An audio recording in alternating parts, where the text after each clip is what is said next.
My name is Peter Woodbury, and let me personally welcome you to another edition of Reflections, the Wisdom of Edgar Cayce.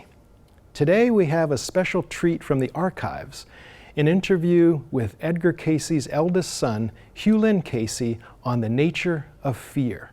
You won't want to miss this opportunity to learn from this great teacher, Hugh Lynn Cayce.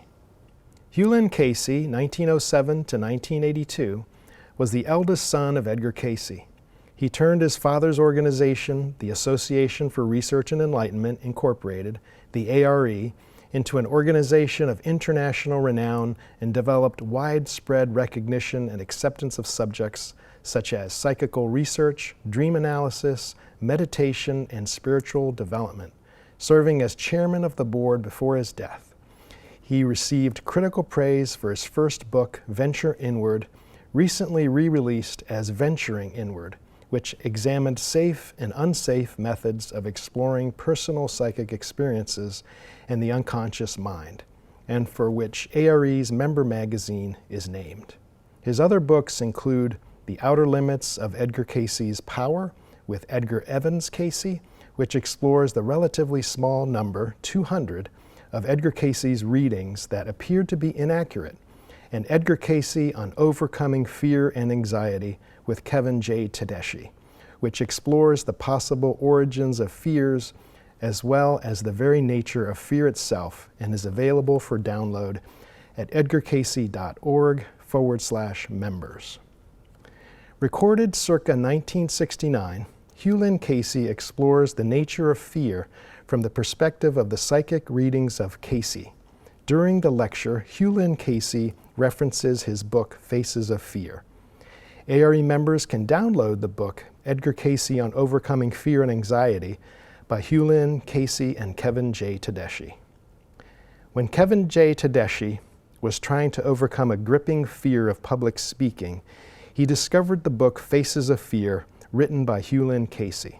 Tedeschi was so affected by the information in the book that he updated it, adding quotes from several of Hugh Lynn's lectures while keeping the original message about understanding the nature of fear and instruction for bringing our lives into alignment spiritually, mentally, and physically to overcome our greatest challenges.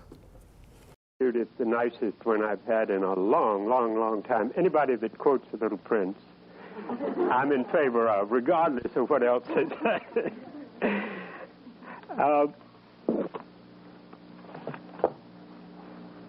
The nature of fear is the topic this morning, and Judith was right.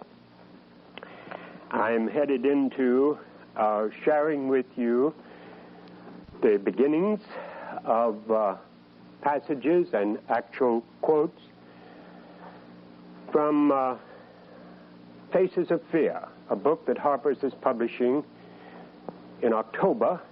Copies will be available for A.R.E. In September.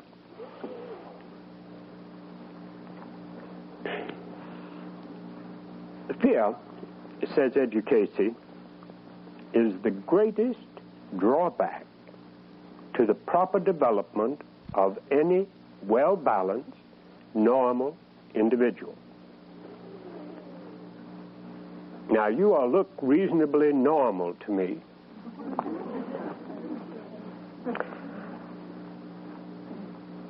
I hope you're well-balanced. Certainly you look, many of you, extremely young. Now, it may be that I'm just getting older and older and everybody's looking younger.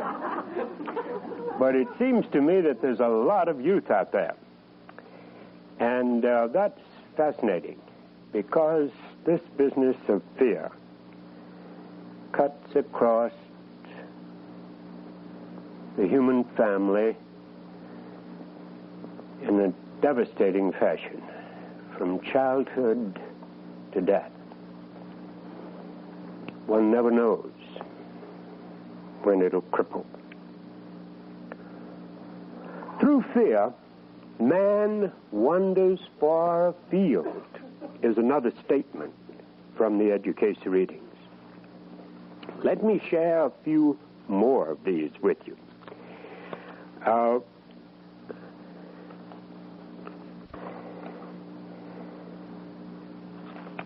This is a collection, a circulating file, it's called. It's available to A.R.E. members, and in my opinion, one of the most unique services that we render. Collections of psychic data from the educative files on special subjects. And this is a fat one here. It could be twice or three times this fat. Runs to 93 pages. And its title is Fear and Its Far-Reaching Effects. I would encourage you, if you get interested in the next morning sessions, because I'm going to be with you every day at 11 o'clock, as you know, take a look at some of this material. These extracts, I think you'll be interested in. Let me select just two or three of them.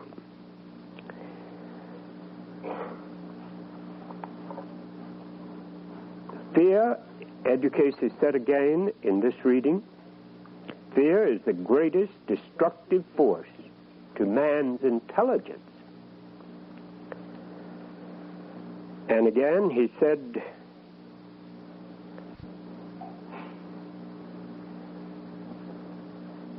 hate and malice and jealousy, the things that make people afraid.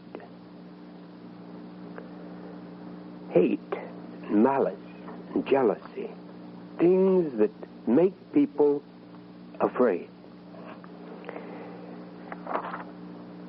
And just another one or two. Fear is the beginning of faltering. Faltering is as that which makes for disease throughout the soul and the mental body. I could go on and on, as you realize, from this selection alone. But this morning, we need to lay a quick background. I want to try to paint a picture for you. And it cannot be detailed and thorough. I recommend that you read the book if you want the thorough handling of this. For it is picking up some of the basic concepts of fear that are in the literature. Now, there are people here who are experts in the field of psychology and psychiatry. Some of them are practical experts, and some of them are professional experts. You may or may not know those people. One man's here that I'm going to be working with in conferences on fear. He's already promised me that he would work with me in sessions.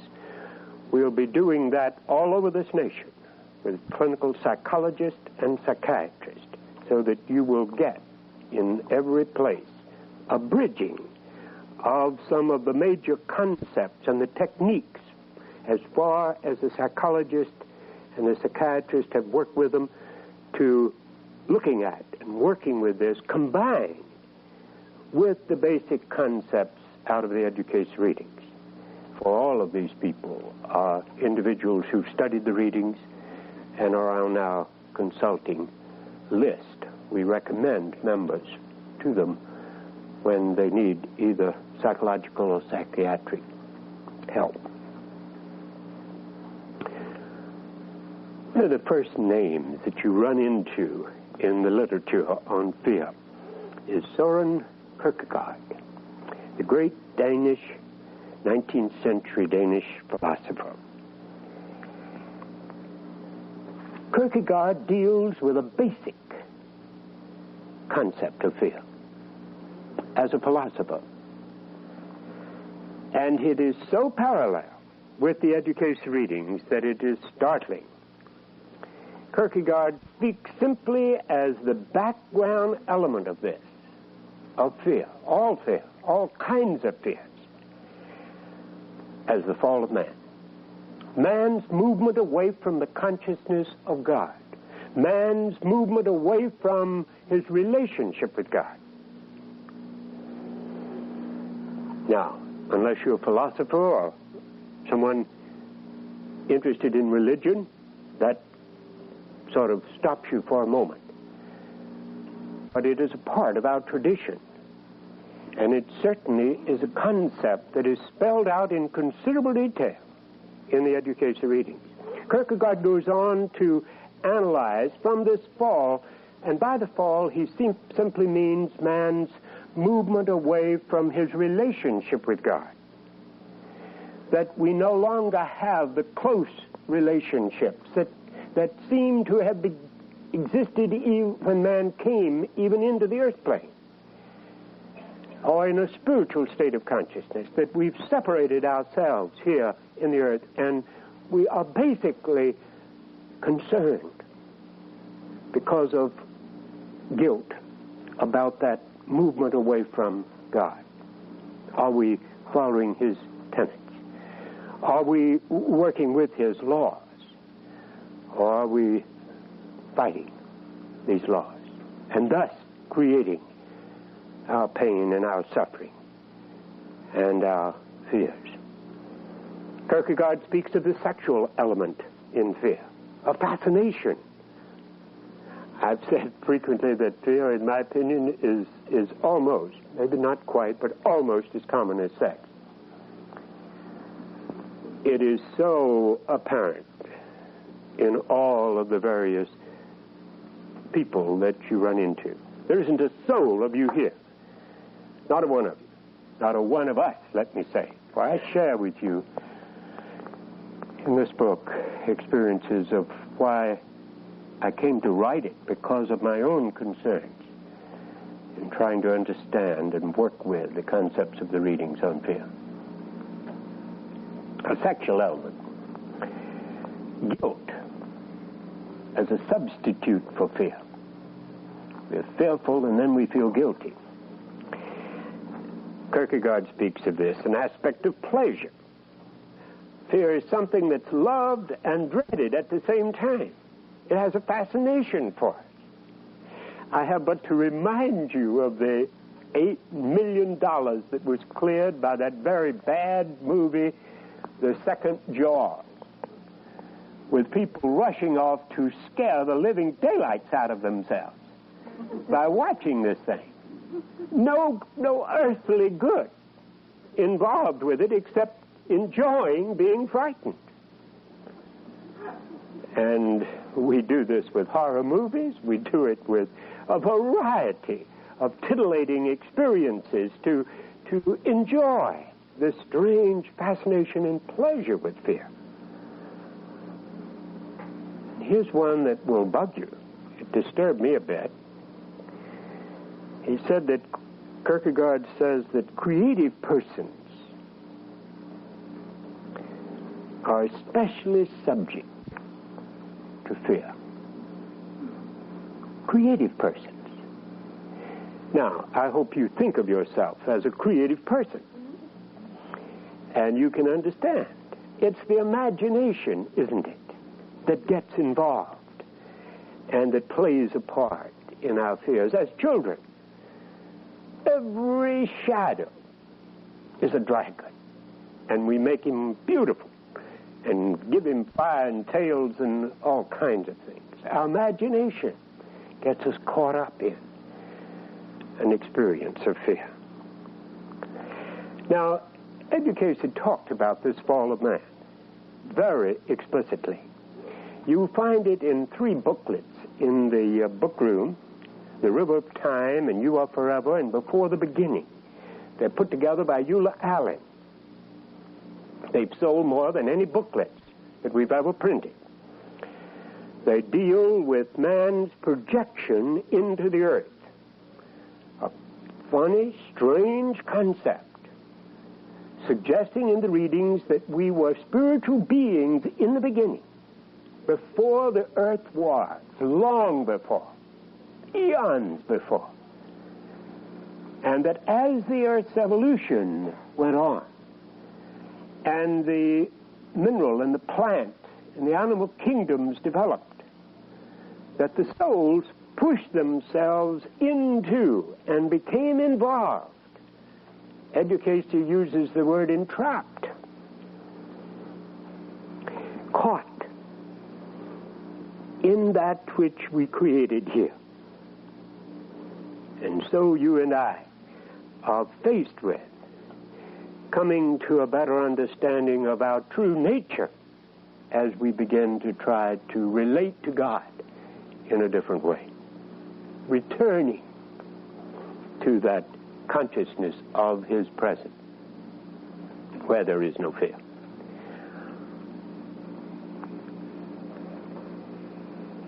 We, as I was working on this book, a young man and I,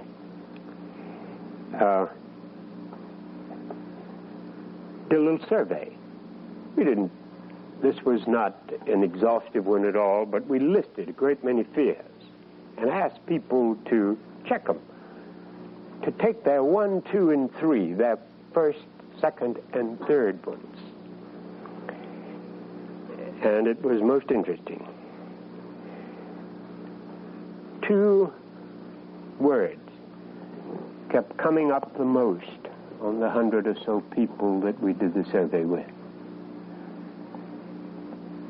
Failure and meaninglessness of life. These are basic concerns of us all. Now, our fear of failing in any particular situation, but our fear of life itself becoming worthless and meaningless, having no meaning, haunts us. And this is that separation, of course, from God. Have you ever been through that? Have you ever faced it? My book, On the Faces of Fear, opens with this story. It's not easy to share something like this, particularly with a great many people, but it's easy, of course, with you. It's a very personal time. I had left Virginia Beach, being drafted into the Army. Charles Thomas was a few months old. He's now the president of the association, as you all know, most of you. My father had told me that he and my mother would not be here when I returned. I refused to accept that, of course.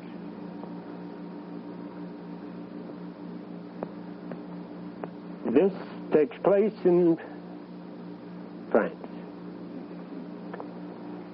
The Battle of the Bulge is on. The Battle of the Bulge. There was no mail or cables or anything coming through for a long time to anybody on the front. And finally it began to come. And it was as if the entire world, my world, had collapsed. I tried to describe it like this. The pieces of paper on the table in front of me were blurred through the tears. Thoughts flashed through my consciousness like streaks of lightning. Why should I cry? Millions of men were separated from their loved ones. Thousands were dying here in France and to the north and east. The faces of the bloated bodies we had seen along the roadside after the breakthrough at St. Lo came back to me. Yes, I knew now that my father, Edgar Cayce, was dead. That my mother was dying. And that now my wife, the mother of one son, less than 2 years old, was in a hospital. Her brother, a doctor, had just cabled me that I could expect the worst. I've emailed from my brother on an island in the Caribbean. The first word of my father's death that had come through. mentioned that Dad had been buried in Hopkinsville, Kentucky. Maybe if I could pray, I could stand the depression which was sweeping over me. I got up and went out into the hall of the old French chateau where our company of 125 men was quartered. A short distance away were heavy canvases stretched across the hall. Beyond was open space where part of the building had been bombed away. I pushed the canvases aside and slipped through. Here I could be alone. It was raining, a cold drizzle. Already it was getting dark. I stopped well back from the crumbling floor and stood there trying to pray. Where was God? How could a loving father let this happen to his children? It was then that the depression deepened. If there ever was a God, maybe he'd gone away to another part of the universe,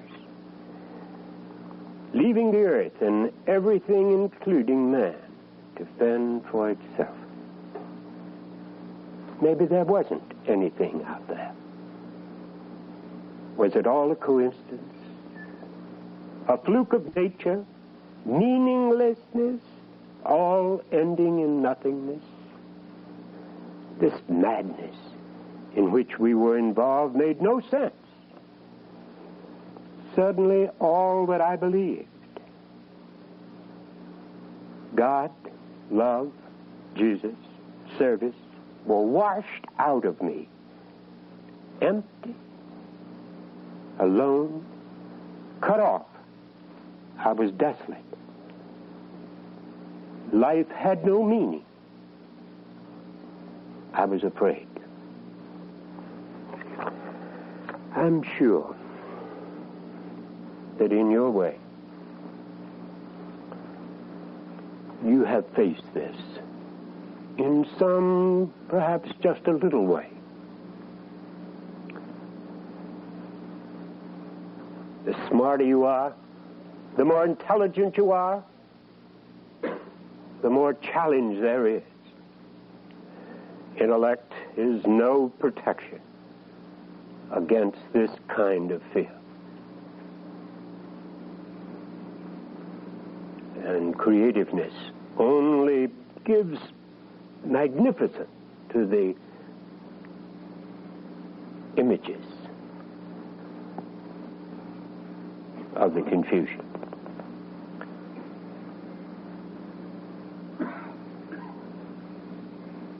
Let's move from that. I illustrate it only to key you to your own concern, and a basic concern that Kierkegaard and Edgar Cayce suggest, that we are spiritual beings and we have cut ourselves off. This is the basic cause of our fear.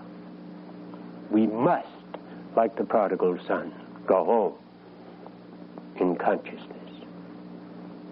Paul Tillich is another one that you'll find quoted frequently in my book.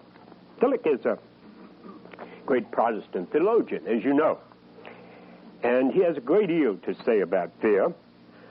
The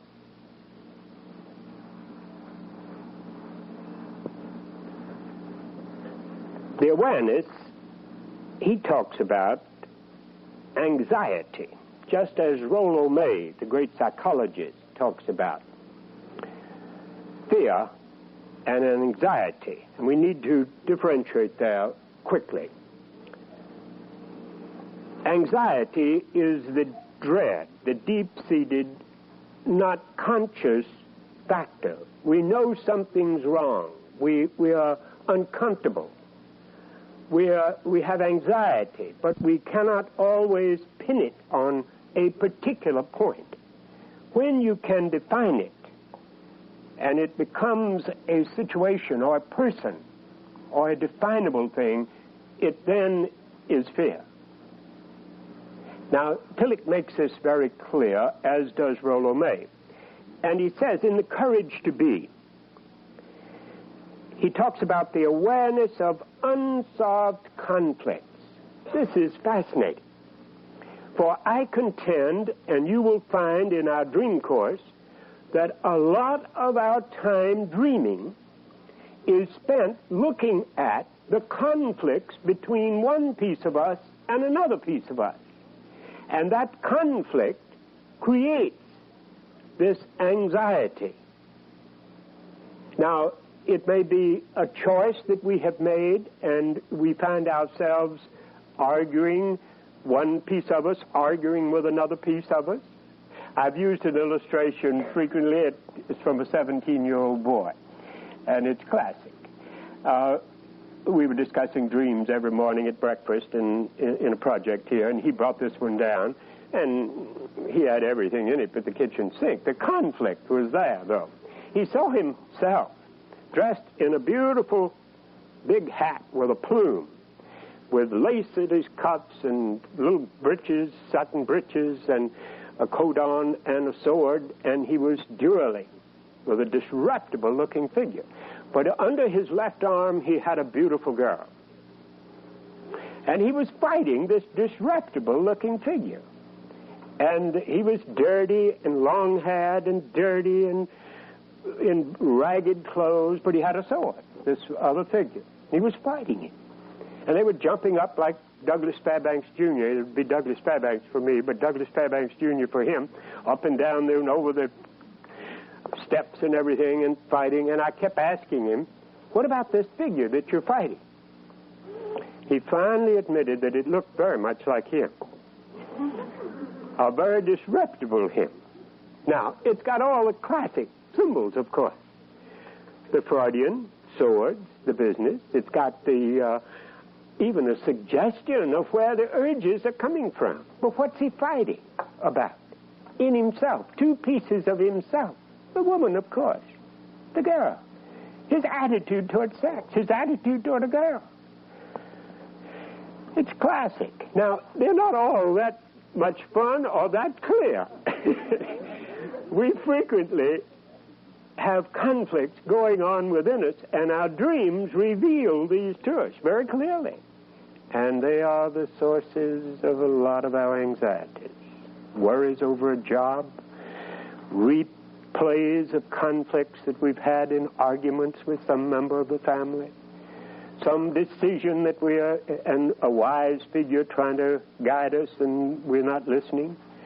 All kinds of internal, but both parts of the dream are parts of us.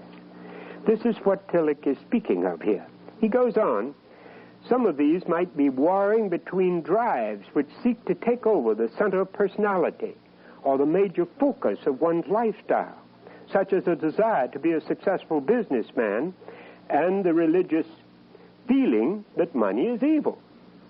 A search for success may be in contrast to a feeling of failure, or a desire to be accepted is in opposition to a feeling that one's peers do not accept you. This is so true in childhood. We begin to run into all kinds of examples in our teenage particularly, when that peer group becomes absolutely essential, and many of us carry that right on down and cannot move without everybody being pleased around us with what we're doing, the choices we've made, whether it's a family or business associates or our peers. Our anxiety, writes Tillich, puts frightening mask over all men and things. If we strip them of these masks, their own countenance appears and the fear they produce disappears. If we begin to look at them, one of the best ways, says Edgar Cayce, is to begin to work with and deal with and record your dreams so that you can see this conflict that's going on. So it goes on to say that anxiety is the state in which a being is aware of its possibility of non-being, like the vague feeling that life has no meaning. Fear has an object which can be faced, analyzed, and attacked, endured. Anxiety has no object. Therefore, involvement with respect to it is impossible. Helplessness is the state of anxiety, which can be observed in animals and humans alike, expressed in loss of direction, inadequate reaction, lack of intentionality. The basic anxiety, the anxiety of a finite being about the threat of non-being, can be eliminated. Cannot be eliminated. It belongs to existence itself until we go home and again become more conscious of our relationship with God. That will persist. That prodigal son that we are. Tillich discusses this non-being in the following very cogent statement for me. Non-being threatens man's ontic self affirmation, relatively in terms of fate, absolutely in terms of death. It threatens man's spiritual self-affirmation, relatively in terms of meaninglessness. It threatens man's moral self-affirmation, relatively in terms of guilt, absolutely in terms of condemnation. The whole field of this business of the fear areas have been talked about and dealt with. Martin Heidegger, one of the important modern theorists regarding fear, talks about it, and he's a contemporary German philosopher, talks about it, and he uses the word dread in place of anxiety, I think, as Tillich and May have used it. Heidegger indicates that lack of love of self and others, and a sense of guilt over actions which are in conflict with ideals or accepted standards cause guilt. This lack of love is our inability to relate to what we call creative power, our childish figure of the great man, or our more scientific adult view of an all-pervading energy of the universe. Heidegger suggests the invasion of some internal entity seems to be supported by the Swiss psychiatrist Carl Jung. Jung says that anxiety is the individual's reaction to the invasion of his conscious mind by irrational forces and images from the collective unconscious. And this opens the door on the wildest possible looking at the whole field of the psychic that scares the living daylight out of many, many people. You know how many kids up at our camp talked about the ghost that they saw and were scared of, and were enjoying being scared of them, but couldn't turn them loose. This fascination and yet their involvement. The psychic sensitivity in us all opens this door frequently. Now, Jung says it's coming out of the collective unconscious, our sort of history, man's history in the earth, that we are tied into it in the genes and chromosomes and so forth, the whole memory of the race. Freud speaks of it as the primitive self, the evolutionary self that's stored there, this deeper id that now and then rears its head like a dragon out of the unconscious. A vast, unknown, unexplored world. And all of psychic research opens the door on that world and frightens a lot of people right out of their skins. And we need to know. We need to understand a lot of this material. Freud, of course, as usual, I say that Freud related everything to sex. He speaks of basic fears, castration, the fear of castration, and the whole business of being taken away from the parent or mother. But Mao and many other psychologists and psychiatrists today, of course, have moved away from some of the basic concepts of Freud, not all of them by any means, but Mao talks about guilt in terms of our repudiated moral urgings. This is the fight against ideals. When we break our ideals, then we feel guilty. And the guilt brings the fear of reprisal in some fashion, either by society or by something else. It brings on irresponsibility, and immaturity is the basis for anxiety. Now, I need each day to try to share with you some particular way of working with fear. And this morning, this is a very brief survey on the nature of fear and relating some of the little bridges into the Edgar Cayce readings. Tomorrow, we're going to be talking about a very fascinating concept from the Edgar Cayce readings on fear that has to do with our bodies, the breakdown in our perceptions as the basic cause of many of our fears. Case after case in the readings. Now, the next day we're going to be talking about the suppressed childhood memories, which is an accepted basic concept, and Edgar Cayce uses it also. And I've got some film for you that I think will really focus this for you in a very positive fashion. And so on through the week. But each day, I want to talk a little bit about what do we do about fear. You know about all the kinds of fear. You know about all the faces of death and dying, and snakes and people and situations. You know that the economic situation is scaring the daylights out of you. You know whether everything is going to collapse and you're going to go down the drain with it. Whether the ground is going to shake right out from under you wherever you happen to be sitting. And apparently it can be most anywhere.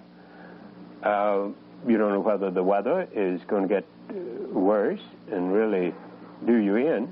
We thought it was going to do us in this winter when we got 21 inches of snow in a place that we'd never had snow. Seemed unreasonable. But strange things are happening in the world. And society and all sorts of pressures are building up. We're scared for an infinite number of reasons, not just for these basic ones here, but little ones that bother us all the time. Are people going to laugh at us? Are we going to lose our job? Are we going to fail at what we're trying to do? Just a bewildering. The faces of fear are multitude. Where do we begin?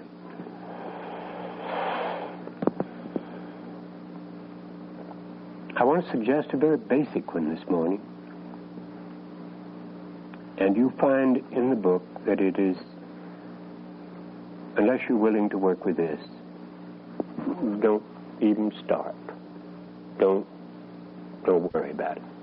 Just go on and enjoy being afraid.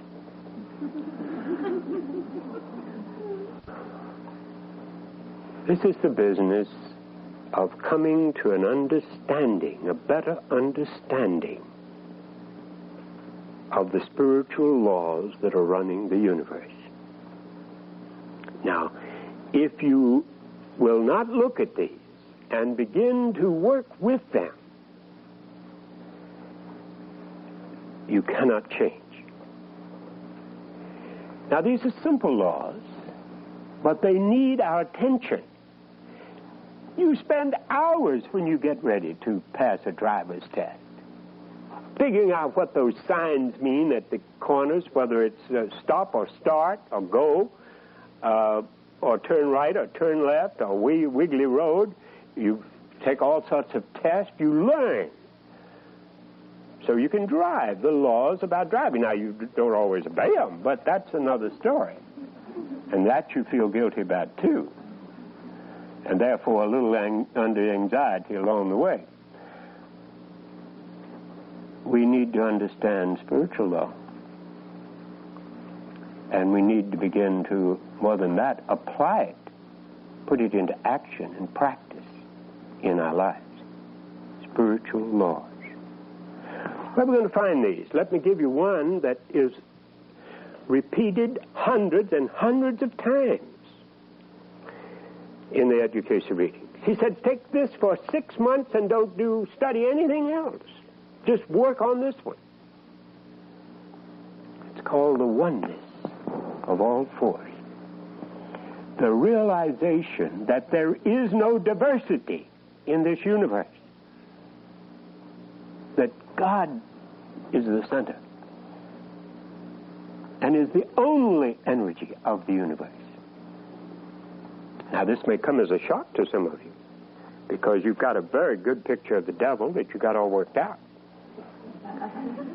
And when you can't figure out what else to blame anything on, you blame it on him and get out of your own responsibility for it. You know, who was it? Skip Wilson, wasn't it? The devil made me do it. And many of us don't say it that way, but we act that way. There's just one force, according to Edgar Cayce. We divide everything up. We divide time up. Past, present, and future. There isn't any such thing as a past, present, and future. We divide space up into a height and a breadth and a depth. There isn't any such thing. And you know it scientifically. You know intellectually grasp this oneness. But it's hard to get a hold of. You know, for example, that within your own body, there are many energies, you say, and you divide them all up. And your anger is one thing. Your drive to accomplish something is one. Your healing prayer is you're using an energy, a force. Your creativity is it. But you carefully separate all these good parts of you from sex or from hate or anger. It's all one energy. It's what we do with it. All one force. We carefully divide the people of the world into yellows and greens and purples and whites. And we are hard-pressed to associate unless they're the right color. Or the right religion. Or the right political party. God forbid. We can't associate. Or the right social status. We're separated from each other. And we're all of one basic nature. We're all souls out of the heart and mind of God, all alike, regardless of what kind of mess we're in at the moment. We're all alike. This oneness of all force we must begin to come to grips with and look at and work with as a law. It seems to me that the Association for Research and Enlightenment, of course, I'm plugging here, and I should. The most important activity of this association, in my mind, is our study group program. The small groups that meet in homes around this country and work with, talk about, share experiences on basic spiritual laws that are in the Search for God, Book 1 and 2. 24 of them. They're all laws. Patience, love, cooperation. All are laws. And they're in those essays in these books. And that is the focus of our study group program. To begin to work with and try to put into action in our lives these basic, simple spiritual laws. And as we begin to do this, we can be free. of fear. Without an intellectual knowledge alone, not just intellectualizing about it, but putting it into thought and word and action, we can begin to change our lives and the little world in which we live.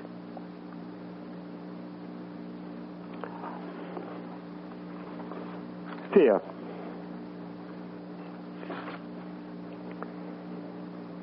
is a strange business, isn't it, for us all? I don't know where you are, what particular fears you're struggling or have been struggling or put aside and tried to forget.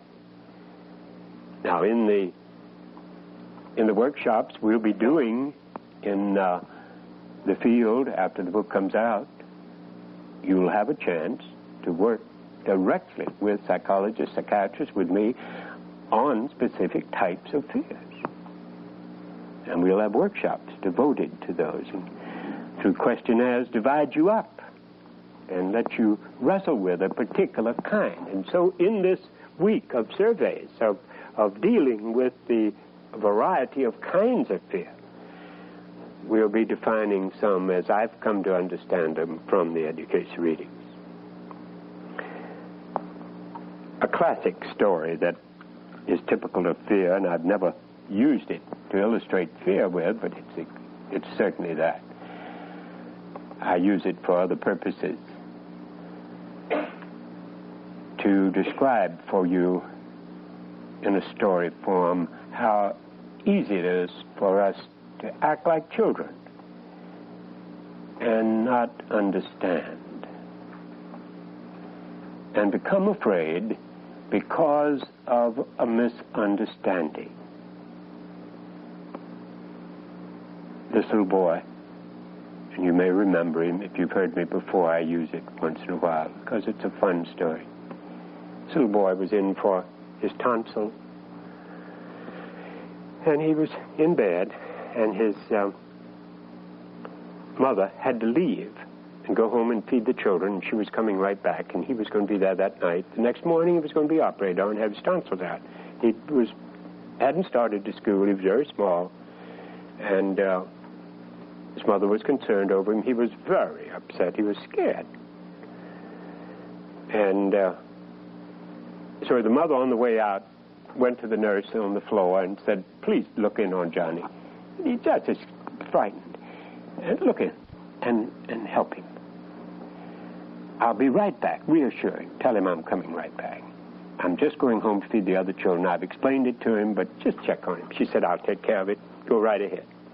Being in a very modern hospital, she picked up the intercom, and a voice came right out of the wall, right above Johnny's bed. It said, "Johnny, how are you?"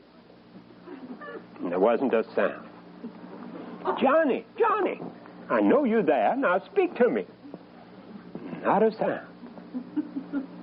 She said, "Johnny, speak to me." And then she heard this quivering little voice come. And I try to share in the book is the business of humor, which will save many a tense, difficult moment for you. Fear. An emotion that we all have as a common denominator. I sincerely hope that before this week is over, you will have a new look at it and will be able to begin to face, understand, and work with yours. We're certainly going to try. Now, I want to give you a moment for questions. We've got about 5-6 minutes. If you have a question on anything I've said, I want to be sure as I move along step by step that you are with me. Any question? Yes, ma'am.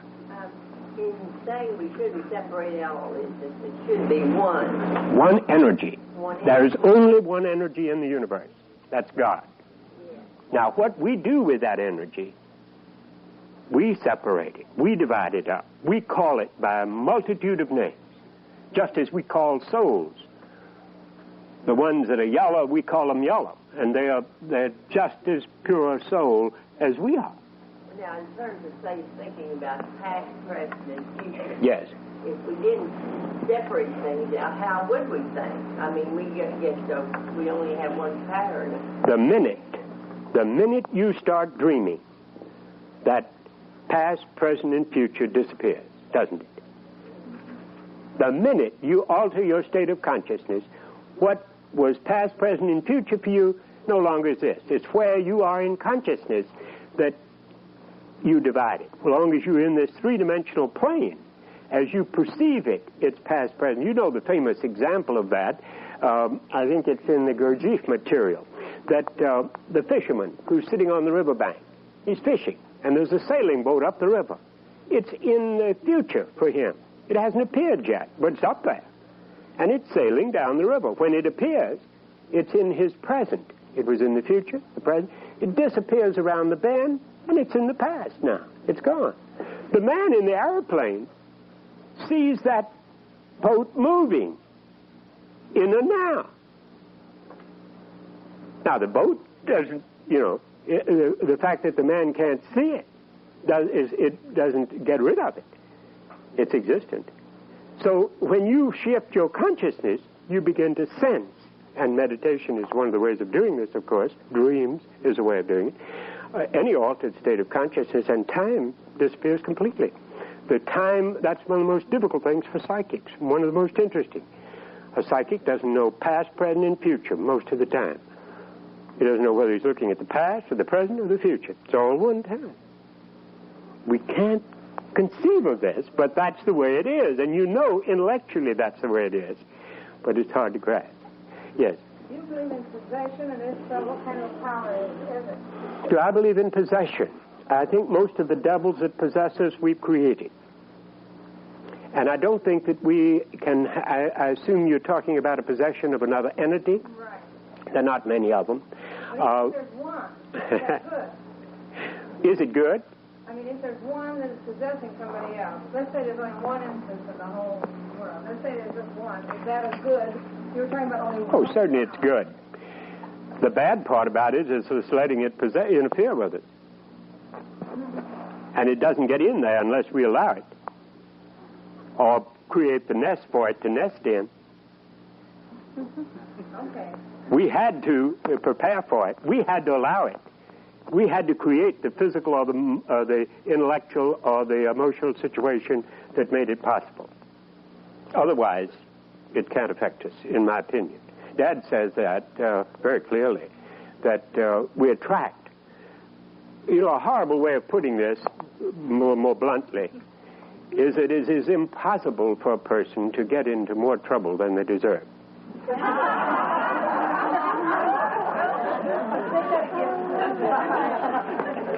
It is impossible for a person to get into more trouble than they deserve.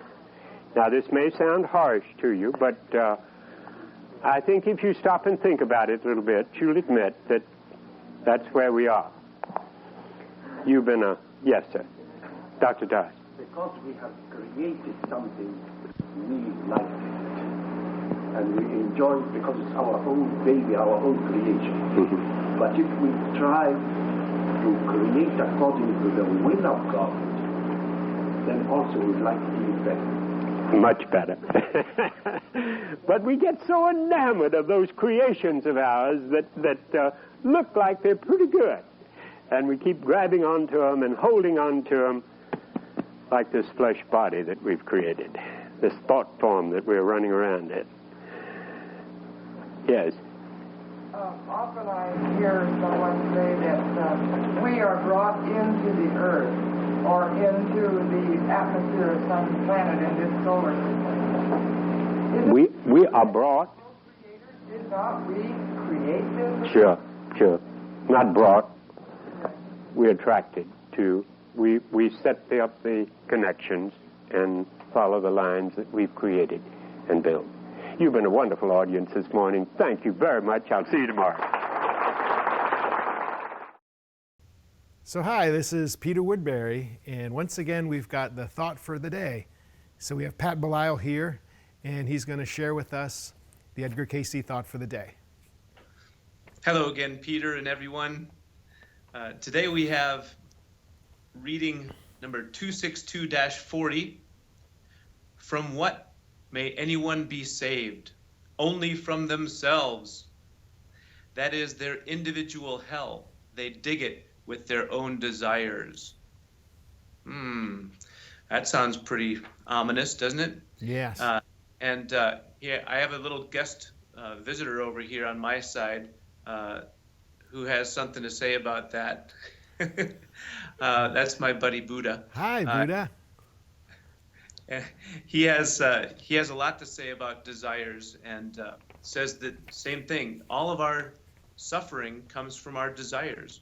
So we are creating our hells from our desires, and if we can find a way around that and relieve ourselves and not have expectations and desires, we're going to be a lot happier day by day.